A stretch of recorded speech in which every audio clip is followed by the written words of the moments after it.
வணக்கம். நெருப்பு தமிழர். சென்னையில் வாக்கு சதவீதம் குறைவதற்கான மிக முக்கிய காரணம் என்ன? நம்ம சென்னையில் இருக்கக்கூடிய நம்ம அண்ணனும் அண்ணியாரும் அவங்களுடைய ஒரு காரணத்தை வெளிப்படுத்தியிருக்கிறாங்க. உண்மையில் அது எனக்கு பெரிய ஆச்சரியமாகவும் அதிசயமாகவும் இருந்தது. என்னப்பா சென்னையில் ஓட்டே போட மாட்டுறாங்க அப்படிங்கிற ஒரு குறையும் குற்றச்சாட்டுகளும் இருக்கும்போது, சென்னையில் ஓட்டை போட்டுட்டு வந்துட்டாங்க. ஆனால் ஓட்டை போட்டுட்டு தங்களுடைய ஓட்டை யாருக்கு போட்டோம் அப்படின்னு கேட்கும்போது, தன்னுடைய ஓட்டை நோட்டாவுக்கு போட்டுட்டோம்.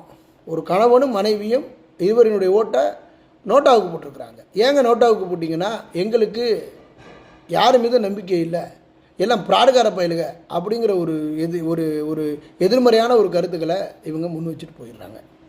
சென்னையிலே வசிக்கிறாங்க. சென்னையிலே வசித்து கொண்டிருக்கக்கூடியவங்க பல்லாவரம் தொகுதியில் போய் வாக்கு செலுத்துகிறாங்க. ஆனால் தன்னுடைய வாக்குகளை நோட்டாவுக்கு போட்டு போயிட்டாங்க. இது என்ன பாஸ் கொடுமை? சென்னையில் வாக்கு சதவீதம் குறைன்னு பார்க்கும்போது இப்படிப்பட்ட ஒரு நிலையும் இருக்குது.